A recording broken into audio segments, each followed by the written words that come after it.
Gata. Bun. It's one. Nu contează, dar acum am început vreau să fac sincronizarea, toți suntem bine. Deci e ok. Am înțeles. Da.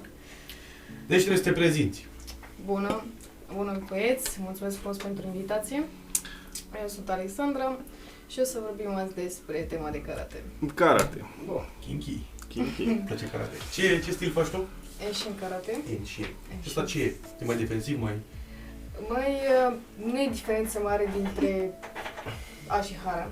Așa. Nu este mare diferență. Doar la unele baze, de să zicem, de tehnici, sunt diferite puțin și la luptă. În ce sens? Adică... La de luptă. fel ai văzut, ori e mai ofensiv, ori mai defensiv. Eu zic că e mai defensiv la Enshin. Mă adevărat că la karate e... Da. Eu așa spun. E părerea mea. Dar, și pe altă parte, și la Shihare e la... Nu chiar la fel, în sensul, doar că spazele sunt diferite. Mai ales Probabil catasurile la da, fel, clar. sunt diferite total. Nu sunt la fel. Lupta este la fel. De cât timp faci tu? De 5 ani. 5 ani. Ori ceva. Da, e bine. Ce Și centură? Galbenă. Urmează verde. Urmează Trasă. o tresă Ai și tu ai cu trese? Da, deci eu e cu tresă, exact da. ca la Ashihara. Exact. Deci pe cu tresă. Cu tresă Tresă verde. verde. Și după aia verde, Tresă maro, maro. maro și mai departe. Da, Te duci departe? Te ții de... Da, Da? vreau să și antrenez.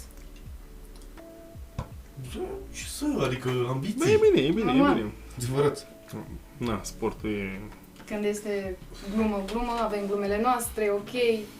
Revine după aia, după ce avem antrenament, totul normal. Fără zâmbete, fără astea, rânjeturi, ăsta ar fi serios pe treaba ta. Exact, Cam disciplină, exact. Pe mine... În principiu la karate cam despre asta e vorba. Acum depinde și de fiecare sensei, antrenor. Exact. Ce se cere, ce cere el, ce exact. vrea. Deci în luptă nu contează că dai cu pumnul, picior, orice. Nu, există, dacă dai cu pumnul și astea, gândești cu ce dai înainte. Vezi deja mișcarea adversarului, te uiți, uite, dă cu piciorul, te uiți, gândești, nu dai aiurea. Da, sunt mișcările micuțe care îți dai seama că pleacă din șold. Mă rog, Exact, asta din pentru șold, cineva care exact. știe. Exact, Să dea care și are cu piciorul. experiență deja. Eu, sincer, nu mi-aș da seama de unul care dă cu piciorul, dar nu are nicio treabă cu karate. Că o să dea o daie așa, dar nu-mi dau seama, Exact, știi? pentru că nu știe, dar cel care a învățat lucrurile astea și știe cum se controleze, Păi, da, zic în ideea în care dacă eu practic karate, garantat o să mă prind altul care face karate. Și e posibil să fie un pic pădandoase alea că mă bat cu unul pe stradă, să zicem, pentru că Da. pur și simplu nu are niciun fel de tehnică. exact. Nu o să-mi spună limbajul corpului cu ce o să urmeze să dea. Și de-aia zic că nu e Păi- chiar atât neapărat de util pentru chestia de autoapărare. Autoapărare, exact. E bun mai mult de show. O disciplină, un sport în care așa și show, Exact. zic eu. Acolo e Că mult. arată frumos, adică n-ai ce să zici, Exact, știi? vă dați seama. Ai și kimono, ai și toate acelea, e frumos. Deci, efectiv, kimonourile, toate, cum avem noi toți, trebuie să fie călcate, trebuie Da. tot. Nu trebuie să fie șifonat. Dacă e șifonat, ieși afară din sală. Păi e E, uniforma ta. e uniform, cum ești la polițist, la Exact. armată, la Îți respecti pompier, uniforma tot. și cam Exact. Mult respect. Nu contează că ești bun, că ești tu. Toți suntem egali acolo în această sală. Nu suntem mai presus sau chestii. Toți suntem egali. Până vine dascălul. Ah, Dascălul. trebuie. Băi, deci vezi. Cum a fost în faza aia atunci? A fost Caterinca. Noi eram la examen la TV, la filmare. Da. Filmam Așa? și l-a avut imitat pe Nicu Dascălu, na, că... Îl știu. Noi, Da. E, și acum, înainte să intre el, la TV a vorbit un pic cu clasa, cum ar fi. Bă, uite, așa vine Nicu, uite, așa, el e mai agresiv, că e cu lupte, cu nebunicul ăsta.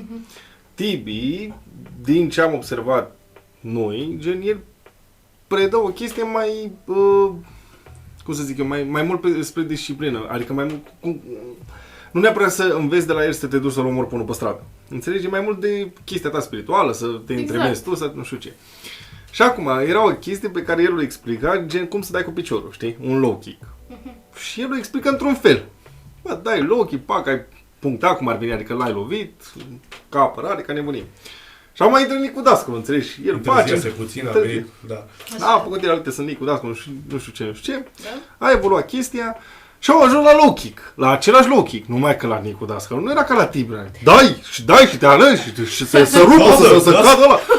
Și nu știu, avea boală pe unul, credeam de acolo, că au venit toți ai lui Tibi, știi, cunoscuți, nu știu ce. Printre care era un băiat care am înțeles ulterior că era la mascat sau ceva. La MSS sau ceva. O chestie, știi? În care folosea bătaia. Centura maro, adică bun. Bun. În mod normal ai văzut, când faci procedeul și faci finalizare, nu îi dai.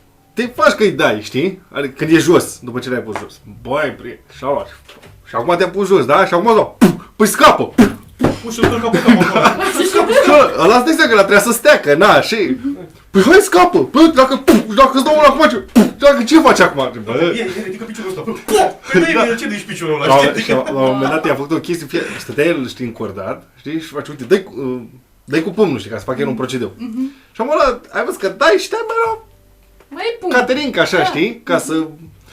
Și la pumn la care ăsta, Nicudascu a stat, știi, și pum, dă-i mă ca lume. Pum, dă-i mă ca lume. Și s-a făcut într-un final a treia oară să-i dea la cama, și a făcut și și-a dat cu el de pământ. Păi bine, după aia, odată dai, bine, dai, dar a treia oară îți dau. Păi Știi nu, cum dar... a făcut la început, fix la început, când aveai Tibi povestea, totul în karate este despre disciplină, calmitate. Și a intrat Nicudascu. Da, bun, trebuie să fim sportivi, nu e nimeni mai bun, Nu se mai ridică de vreo. totul opusul lui Tibi, era Tibi. Ce să mai zic, da, și a ținut el toată... Te-ai dat să nu intre cablul ăla în cadru? Nu știu, i-a intrat și în ăla, stai niște. Poate să-l dau așa după ăla. Nu prea mai cum, că e... Dar după... Încearcă. Și vezi dacă mai face ceva mai liber. În lupte, când ești acolo în luptă și simți lupta aia, vezi adversarul și astea, îți descarci toate energiile, tot ce ai tu, ți le descarci. Dar nu știu dacă e neapărat bine să te descarci făcând asta, că de ce să fii nervos dacă Dar tu nu faci e, karate, asta e, păi nu ești nervos, dimpotrivă. Păi și atunci ce? Chestia de nervositate acolo te concentrezi tu. Ești doar concentrat pe adversar. Da, eu știu ce zici, dar... Bă, uite, sunt mai multe aplicabilități. Mă, ce am scos? Azi am scos cuvânt, nu. Da, ce spun? Așa, nu mai pot să zic asta. Îl aplici de mai multe feluri, stilul ăsta. Așa. Uite, spre exemplu, cum îl aplică Tibi, o chestie mai pe pace, mai pe chestie, și cum aplică Nicudascu, care îl mai combină cu anumite chestii. Și bine, nu numai el, și mulți alții, știi? Da. Care iau anumite chestii de aici, anumite chestii de acolo, din diferite stiluri, din kickboxing, din Ashihara, din ce vrei tu. Din MMA, din aia tăcă. MMA-ul deja nu e combinat. E practic un mix martial art. E combinat cu kickboxing. E mix martial art. Da. Orice artă marțială, presupun că ai voie să o folosești acolo. Da, mă refer că ia anumite chestii de aici, anumite chestii de acolo și își fac ei stilul lor, înțelegi? Dar cum e Nicudascu, spre exemplu, el ia din Ashihara și o folosește partea ofensivă. Sau dacă nu e ofensivă, o face și mai ofensivă. Exemplu... Da, exemplu low kick-ul ăla. Fiecare cu stilul lui. Adică, cum să zic eu, kickboxing, cum ai zis tu că sunt asemănătoare, eu chiar am asemănător la luptă, dar nu poți să dai, noi nu avem voie să dăm cu pumni așa, gen în față. În piept. Nu, n-ai voie la examene și chestii, la competiție ai voie. Nu? Ba da? Ba nu. Eu așa știu.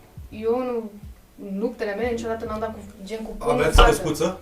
Cum? Da. Aveți cască, da? Avem păi căscuță, dar n-am făcut noi vreodată asta. Eu, una schimbă așa toate ne învățați și luptele pe noi, să nu dați cu pumnul la față, cu picior aveai voie. Picior, da, nu, să te ferești chestii. Mă rog, da, poți să zici un picior de te... Bine, mai sus și din greșeli, că dacă să dai aici, poți să dai în față. Am pățit la karate de... Dar mai așa s-a lăsat prostul în jos și am venit fix în față și am dat cu pumnul, nu? Da. Nu, atunci am dat cu genunchiul atunci. Bine, cu genunchiul avem voie, dar asta la seniori. Da, Zic că zic eu că la competiții, probabil și la o vârstă mai mare, probabil sigur vă dă voie, n-are cum, am văzut eu. Nu știu, în toate luptele mele, nu cred că am dat bine, să dau din greșeală și asta se întâmplă, dar să dau în lupte nu avem voie. Te depunctează sau ceva? Da, efectiv penalizare sau așa, nu avem voie. Da, uite, depinde și pentru tu vrei să iei chestia asta ca competiție, ca sport în sine. De performanță. Dar dacă eu vin să învăț treaba asta pentru a mă apăra pe stradă, trebuie să învăț doar și cu pumnul. Nu, eu nu învăț bine. Avem și asta la autoapărare, asta e diferit. Păi da, el zicea tot așa de aplicabilitate. Uite, spre exemplu, eu am făcut puțin de Aikido. Ok. Chestii la care nu te învață sub nicio formă să dai cu pumnul. N-ai nicio treabă. E ca și cum n-ai mâini. Așa e stilul. Da. acolo te învață cap-coadă cum să te aperi dacă vine la și dă cu pumnul, cu capul, cu genunchiul, cu piciorul, cu băta, cu sabia, cu nebunia, adică știi? Dar să te aperi prin lovitura lui. Cu procedee, cu scheme, cu ei, îl întorce, îl face, știi? Asta e greutatea corporală a Exact. transfer de forțe. Acum chestii la ce am făcut eu, sunt câteva procedee care sunt folosibile. Adică simple, eficiente, pe stradă, bine, unul să dea un pumn în gură, știi? rapidă, știi? Dar sunt unele, spre exemplu, mi-aduc aminte de un procedeu, avea 12-13 mutări. Pe care, bine, eu le făceam într-o fracțiune de secundă. Păi normal. Și, bă, boss, eu nu o să pot să fac asta, ești nebun. Că făceam, știi că după aia, vino și făcea de mestecată vreo 2-3 ori pe acolo. Și pe aia, uite, ai înțeles? Da, fă-mi și mie. Și acum eram și mic, aveam 13-14 ani, avea încheietura, uite așa, zice, ce trebuie să mut în el, că s-a aruncat el singurul săracul, înțelegi? Da. Sunt anumite chestii. Făcea orice ca să vezi. Da, uite, spre exemplu, ce am făcut eu nu mi se pare deloc bun pentru autoapărare. Decât dacă ești extra, uite, pe el nu poți să-l bați pe că să moare, îi dai cu băta în cap și tot te lovești, știi? Dar el a făcut să-i pusese în Japonia, cu nebunii, cu din astea, știi? Am învățat de la vestul. Păi eu n-am mai făcut după un an jumate pentru faptul că el a plecat în Japonia la cursul să-ți dea a doua sau al treilea dan, știi? De dan, nu? Da. A, dat examenul acolo. Da, dar s-a mutat acolo, adică deja s-a mutat acolo. A stat 6 luni sau 7 luni acolo ca să facă chestii și examene. Aveai seminare, chestii pe antrenamente, da? Exact. Nu se femeie acolo, mă lași. Se poate, o japoneză de aia nebună așa. Dar ce am făcut eu mi se pare foarte bun de apărare decât dacă faci 10-15 ani în mod intensiv. Și dacă te duci... Uite, spre exemplu, te duci la box. Da, la box 2-3 ani. Și te duci să zici, bă, te duci. Da. Te duci la antrenament. Zi cu zi. Da, dar nu-ți dedici total viața pentru treaba asta. Bă, uite, 3-4 antrenamente pe săptămână, 2-3 ore cât ține, sănătate, știi? După 2-3 ani, bă, să știi să dai cu pumnul, că n-ai cum, știi? Dar într-o chestie de genul arte marțiale din astea mai altfel, nu poți după 3 ani, dacă nu-ți dai interesul bine de tot, să le înveți calm. Da, o să știi să faci o chestie de aia, dar când vine la să-ți dea cu piatra în cap în stradă, nu o să-ți vină să faci ce faci de ideea de un karate simplu, basic, adică un stil nativ, și de-i pe la care face MMA. Da, mă, MMA-ul e... Sim shit. Te sună Nocis 2. Nu vreau să vezi cum vă da. Da, prințule. Ce faci, George? Bine, filmăm. Suntem la filmare. Filmăm? Filmați. Unde filmăm? Unde dracu filmăm? Să mor eu, filmăm la primărie. Gata, mai lăsăm. N-ai creier. Vorbesc cu tine de acum. Ce? Acum am trezit. Da. Zi-mi, George, Te aud, zi. la 4 ești liber? Nu știu. Poate, de ce? Mă spun, să ducă la concediu medical la muncă. Te sun. M-am dat la filmare. N-ai mâini, băi, n-ai mâini. Ok, Narcis. Ai dat și la ăla? Da. Așa. Iar am fost la pauză de țigare ca animalele pentru că leșina gimbal-ul și am zis că e un moment oportun. Repet, ei. Da, iar nu. Da. Așa. Bun. Mă întrebai pe mine dacă am fost la concursuri sau ceva. Da. Nu, n-am fost la niciun concurs, am făcut strict for Pentru fun, tine. pentru mine, Pentru taică-tu. de cauza lui taică-meu. De astea, adică știi cum Mă spune, dacă nu mergi la concurs, se poate. Ba nu, dar... Și era și moda mă asta, trebuia să facă copilul tău sport. Păi da. Era. Da. Am făcut în nodă performanțe. Vine pe stradă și zice, vezi că copilul meu face sport, al tău Dar nu era face. era la ce ai dat? La fotbal. Nu, Erau cu dărea, știi? A mea e la karate, nu. A mea e la basket, nu, a mea e la volei. Nu, eu am fost la not 4 ani. Nice. Nu de performanță, Blanau. Tare. Am amintire de acolo în care nu prea sunt fericit cu ei. Era să mori? Nu era să mor. Spune-ne mai multe, George. Ai făcut timp foarte ceva? Nu. Nu, dar aveam o profesoară. Dacă te uiți, mânca. Așa. El, așa zic. Bă, deci ne punea să facem în 50 de minute, nu, în 45 de minute, 50 de bazin. Da?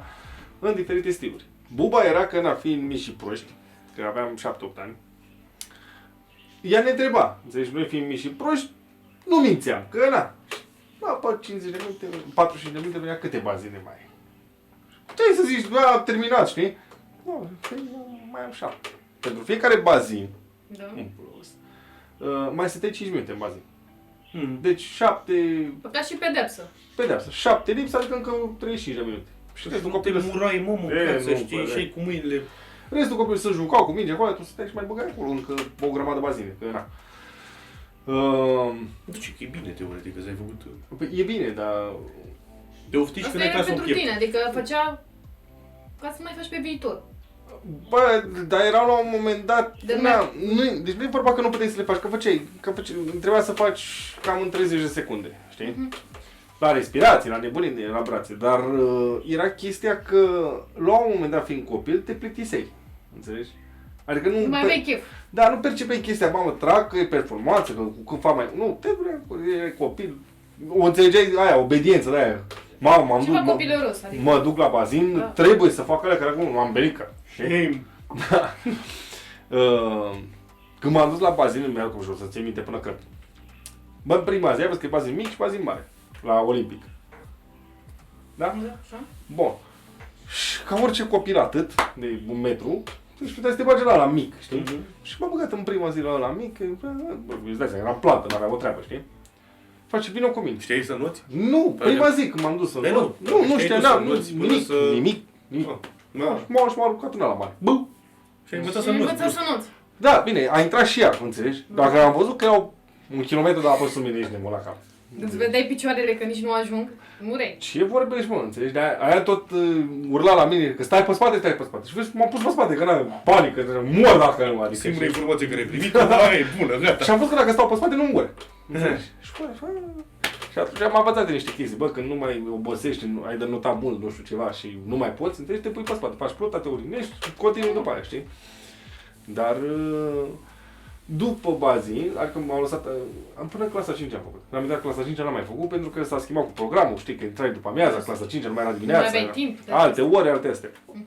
Și n-am mai făcut brusc, adică știi? Dintotdeauna, nu mai te-ai dus. biliard. De, ce? Intervenise și un biliard, un... Asta e partea a doua. Un chento, și un CSU. da, un quick 2. Un Quick 2. Quick 2, boss. Vezi că Quick 2 era înainte de CSU. Da, știu, suntem bătrâni. Asta e pentru dinozauri. Faraona este... Așa. Așa. Și asta e că, bă, mă duc la fotbal. M-am dus la fotbal, nu s-a lipit atunci pe vremea aia de mine. Adică mi-au aminte că eram în poarta la turnul minge și m-am ferit de ea, adică judo cu bătula mea. Așa, și după aia m-am dus la Asta e karate. că mi-a știi? tăiat acolo. Da. Nu știu, faza cum am fost la karate, a fost întâmplător. Nu știu, de fapt puteam să fac din 2011. Faza a fost că eram foarte slabă, deci aveam, cred că mă rupeam. N-avea chile, Da, nu era. exact, nu eram Era un Ce? punct. Nu era. schelete. Bun, după, nu știu, în clasa 11, Doamne, în 2011, a venit primul senpai, primul meu antrenor, a venit pentru chestii de Da, să veneau pe școli. da, Ofertă de aia, da, de îi fac de ampliat. karate și astea. Bun, eu am văzut. Mami nu a băgat în seamă și ăsta a zis, băi, nu e ok, nu știu, ești slab. Ești micuță, nu știu, pana mea. Bun, după, când, în clasa 6, a venit iar înapoi. Tot așa cu priante și astea, i-am arătat. A zis, ok, bun, venise ziua ei și zice, o prieten de-a mamei, hai că vă duc eu la karate. Am mers acolo, cu tot și ăsta pe ploaie și pe astea și mergeam eu cu mama și a zis, fiți în karate la dracu. Bun, am ajuns în sală, prima oară. Emoții, tot, eram bună. Era și mami acolo și mami după ce s-a terminat din antrenamentul și ăsta și-a văzut senpai, dacă vă uitați de asta, Tot acolo. tot adevărul, eu vreau performanță pentru ea. Mă, Deci uite, performanța azi din I-a prima. plăcut ei, mă, ceva. Fii mea, mă. Performanță. A mea, Și femeie. a zis, da, Bă, domn. că să le rupă capul la aia cu A zis, Sfârșit. senpai, da, domn. După un an ce am văzut cum e și este, eu vreau să învăț o kata. Era, Un an de-abia? nu chiar după un an, atunci era altă chestie, era ceva de început de tot. Totuși, nu? Bine, am învățat oricum, dar era primul concurs și vreau să fac kata, primul, să învăț. Și tot așa arătăm lui senpai, uitați că pot, până n-am făcut. Am mers la primul concurs, Primul concurs al meu a fost... Cu minte n-ați avut, nu? Cu minte, ba da, am avut și Da? cu minte, În da. plan. Ajunge și acolo. Cu minte e bătaia. Să știți. Pizdeala. Bun. De cu capul în gură. Nu, că n-avem. Bun, primul cata s-a fost ok. Primele note, îți dai seama, la început, 7 sau nu știu cât am avut, a fost ok. După aia a venit lupta, prima luptă mea. Aveam avantaj, nu mai știu cât aveam, parcă, nu mai știu, sincer, dar aveam avantaj. Adică, la ce? La cumite, la luptă. Păi de ce? Păi aveam avantaj pentru că am făcut o proiectare. Nu, înțeleg. adică- deci știe în plus suplimentar. Asta Da, zici tu. ei care știu ce înseamnă mai gri, adică lovitură la față. Am făcut lucrul ăsta, după, nu știu, am avut altă proiectare, eu nu știam, eram mică de tot, aveam uranaghe. Mhm. Nu am știut efectiv să scot piciorul. În uranaghe, când ți la greață sau ceva, trebuie să scoți piciorul de acolo. Ideea e că sunt aceleași nume și la Jigara. De-aia. Da, Așa. aia Sunt E asemănătoare. notația, translate un japonez, practic, Da, nu? exact. Da. Bun, n-am scos piciorul de acolo, nici ea n-a știut să ridice atât de ok și genunchiul s-a dus. Da, bine venit în club. Bine, s-a dus în sensul, aveam probleme, n-am băgat în seamă, după 4 ani, 5 cam așa, s-au văzut durerile din ce în ce mai rău. După ce, acum, recent, adică prin noiembrie, am făcut o chestie nasoală cu genunchiul, a ieșit din articulație. Când am văzut în gips, prima oară m-am speriat că am văzut genunchiul Ca un așa. Da, exact, pentru că nu mi s-a întâmplat Da, niciodată da, e să mult, am... n-ai experimentat treaba asta. Exact, că n-am avut niciodată picior rupt sau mâine rupt. Băi, când am văzut piciorul în gips, nu știu, știe senpai antrenora mea, știe salut Didi, știe, Sunt BFF, așa. da, Așa. știe ce s-a întâmplat totul, mi-a fost alături. Mi-a spus că să nu, n-am cum să renunț lucrul ăsta, că nici nu m-am gândit niciodată să renunț. Foarte bine. A fost o perioadă nasoală, că mă gândeam când eram cu piciorul și abia mergeam în casă și mă simțeam că mor. Dar tu voiai să faci, asta era. De exact, deci când eram în genunchi și ăstea în gips, era teroare, era o perioadă foarte nasoală pentru mine, că nu simțeam, parcă simțeam că mă îngraș, că nu fac karate, serios. Asta e și de femei, mă. Da. Mă îngraș. Mai mișcă de mousepad-ul de acolo, de la laptop. Cum? Mișcă de De mousepad. mousepad. Stai cu telefonul.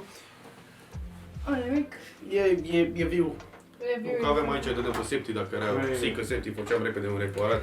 Adevărat. Magazin GC. După recuperarea asta, după o lună, bine recuperare, după ce mi-a Ai revenit, stat degeaba, o lună de zile. să zicem, am stat ca să mă relaxez, să nu-mi revin, după o lună am mers. Doctorul a zis, e parfum, n-ai treabă cu recuperări și astea. Și am zis mama, băi mamă, nu știu ce să zic și... Mie să repiciul, Și mă, se nu. pe bune, deci fugea cum ar fi și asta nu e în regulă. Băi, nu știu, a zis doctor așa, am zis să mă iau după el, doctor, da. Cred că doctor dacă e. Hai că da. Oricum mi-a spus, nu e în regulă, mi-a zis și senpai, mi-a zis și mama și tata și toți sensei, nu e Era ok. doctorul. Da, e parfum, eram acolo, mi l-a scos în gips. Parfum, Mergi. gata. E în formă de S, da. Bă, Domnule, nu l-am la pachet, ce fac cu el? mi-a venit eu prima oară și piciorul după. Paracetamol, poftește cu Bă, ea. bune. Nu iau un norofen, gata, ți-a trecut, nu? Am Tata, nu. picior, fițe, copii ăștia, doamne. Mi-a făcut un narcis, avea probleme cu coloana. Da, Îl sărac. durea coloana, nu știu, bă, un tovarăș al nostru. L-a văzut la trecă, la primul. Bă, Da, l-am văzut. Mamă, cu din alea, cu nasoale, cu știi, nu mai mergea. putea să ridice, să alea, știi? S-a dus, și-a făcut radiografie, l-a pus acolo, nu știu ce, și era doctorul așa, știi, cu No, păi nu. E perfect. Nu știu cum mai mergi, deci nu știu cum trăiești. Și după 10 minute îți dai să-i dă panică la om, vine asistent. Păi n-ai niciun dea nimic. Băi, să uita doctorul, să-i dai invers la aia. Bune. Și îți dai seama că dacă te uiți invers arată ca dracu, știi? Și cum e ăsta viu, Da, păi da. Și a venit asistența, păi, domnul doctor. Păi nu, că n-ai nimic, uite, ia niște pastile. Mai prieteni. E treaba și de chef la ei. Mai avea puțin de coloana la pachet și după aia, hai că ia. Păi da, bă, e chef, dar E până la urmă sănătatea omului. Băi, e și important, da, mă, ai panică. chestia, știi, față de orice. Nu știu, să zici că sunt săpător de șanțuri, nicio treabă cu ei. Adică săpătul, nu l-am săpat bine. Uite, mai fac Dar așa am greșit coloana. Nu prea merge, știi? Mai fac o paranteză. Mi-a povestit taică-mi o chestie la un tovarăș de-al lui. S-a dus la doctor că îl durea burta, nu știu ce, eu am făcut o fel de analize, de chestii, de teste, nu știu ce, ai cancer. Și ăsta îți dai seama, Mor. i-a zis ceva, 2 luni, 3 Era luni. și pe vremurile... Da, până 90 ceva, știi? Da. Ai cancer, mori. 2 luni, 3 luni. Zici, stai să-mi pali, mamă, stai să vorbesc cu copiii, să ăstea, știi? Și acum omul zice, bă, dacă tu omori și mai... Da, cu băutura, înțelegi? Și a început să dea cu țuică, cu alea, cu alea. Și a trecut 2 luni, 5 luni, 1 an, 2, 3, 5. După 5 ani s-a dus la doctor. Băi, du-un doctor. Mă mor, dracu. Tot era așa. Am băut, mă... N-ai nimic. Adică mă înțelegi? Păi și am băut 5 ani degeaba, mă mâncați-aș. Adică știi? Really? Ca doctor, vezi tu că, uite, dacă tu te duci ca vânzător și n-ai chef, nu știu, vinzi haine, știi? Și n-ai chef în ziua aia, spun, n-ai chef. Aveți și mărimea, nu, n-am. Da, și vine aia, ai, da, n-am. Ei, sănătate, știi? Dar sunt anumite domenii, boss, în care nu-ți permis să faci rahaturile astea, uite, cum e doctor, cum sunt ingineri, proiectanți, constructori sau ce mai sunt. Că ăla dacă a pus o grindă strâmbă, că n-a avut el chef în ziua, să dă-mă dreacu, clădirea mor X oameni, știi? Așa și la tine. Nu poți să-mi spui că doctorul care Da, nu poți să fii sigur. te-a consultat, că n-a avut el chef. Păi, te-a că asta e o treabă fix românească, treaba cu îți vine consultația, asta e. Nu, o să mai întreb 2-3. Da, dar e nume românească, da, că da. știi? Poți să-ți fie cel mai bun doctor, dar te mai duci la 2-3 să vezi. La Că nu știi. bunica mea a avut cancer, înțelegi? Și când i-a luat biopsia prima oară aici la pit, cancer, am zis că de 2 feluri, de la de scoți, Da. malign și benign, nu știu care dintre ele, care cum e. Ăla bun și ăla rău. Și aici, da, și aici i-am spus, e de la nașpa. Și mamă, dar mai cum e, hai și la București la funde. Și am zis, bă, mi-a tu un coace, mă. Și am dus acolo, femeie de abia 76-77 de ani atunci. O operație, uite, are 86 acum, n-are niciun stres. Da, n-are nicio treabă. Adică aici a Deci zis, nu trăiește, da, No stres. băi, Acum e tank bunica. băi, Bă, când o bunică s-a păscat cu plonjon de 3 metri, n-a vorbit. Băi, Adică nu se poate. Știi care mă... Ați venit voi, zic, uite, nu aveți cum. Mă rog, vânătă, pe jumătate de curte, n-avea nimic. deci eu aveam tot treabă, ea mergea la... da, mă, da. A dat-o cu un băț după... Da, mă, aia cu bățul. Deci erau cocoși pe gard, înțelegi, la vreo Da, 7 o metri. te enervezi toate chestiile. Și aia o te iau un băț, mă, pau, direct în cap am murit cu cocoși, mâncați am făcut ciorbă. Adică, Tu vă zic, că e bunica asta, știi? e mama ei, știi cum e? Cum era lui Micuț, e bună de bebe security. Bă. Mama mare, mă. Dar și o să duce bunica ta la biserică și zic, te drumul de aici. Ce vorbești, Cu mă? băticul, știi cum era Da, acum? mă. Deci nu, e Bă. una e femeia... Ei, așa cu stronțuri, din punctul meu de vedere. Acum, Bunica ta nu are cum să moară. mă, mai, Doar când mă clau. ce vorbești? Ne bără pe toți. Ce vorbești? Uite-te ochii mei de unde încapă pe Ce toți. vorbești, mă? Auzi cum e tancul ăla rusesc ăla din 47. Încă mergi. Dar merge, mă. Păi nu, e culmea că asta te duci la țară, înțelegi? E în băz, mai pot. Și te duci mâine, nu mai cu băz, mergi. N-ai treabă. Tu zici, băi femeie, nu merge cum trebuie, adică să... Ia stai cu noi la grătare când mergem, adică mergem... Are pastile, înțelegi? Are 86 de ani și are un pumn de pastile care trebuie să le ia. Are niște pastile pentru tot fel de chestii, n-are, femei. Vreo 10-12 pastile. Femei, Femeie bătrână. Femei, nu oameni. N-ai. Da, nu e, am mai zis. Trebuie să le ia pastilele alea într-un fel anume, la ore anume, deci stricteți. Mama mai era un picuț răuț, adică, știi? Sau ce? Nu, am chemat salvare, și am întrebat la, păi pastile? Dale! Păi unde e hârtie? Care e o hârtie din aia, știi? Care... Rețetă ăla. Unde? Nu mai iau de le iau după ureche. Păi cum, ia bre, cum le-i? Băi, uite, așa și era ăla, băi, doamnă, nu e bine așa. Băi, uite, așa. Am băgat că 4 ani de zile. Uite, uite, iau 2 de astea, așa, la prânz mai roșii. Ce bune sunt. Ia uite. Dă și la galbene, că nu merge la mâncare. și plus că ia cu țuică, adică... deci ea le ia cu frică Ce pastilele. Da, măi, da, și pe dreaptă. Dar e un nivel mai aveți că am fiert cu pasta. Hai mă, că ești că nu-i treabă.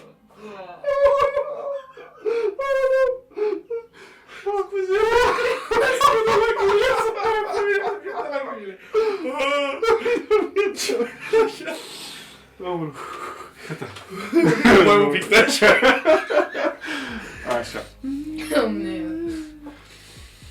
Prea roare, ce să mai... Așa. Așa că cu doctorii... Nu-i treabă.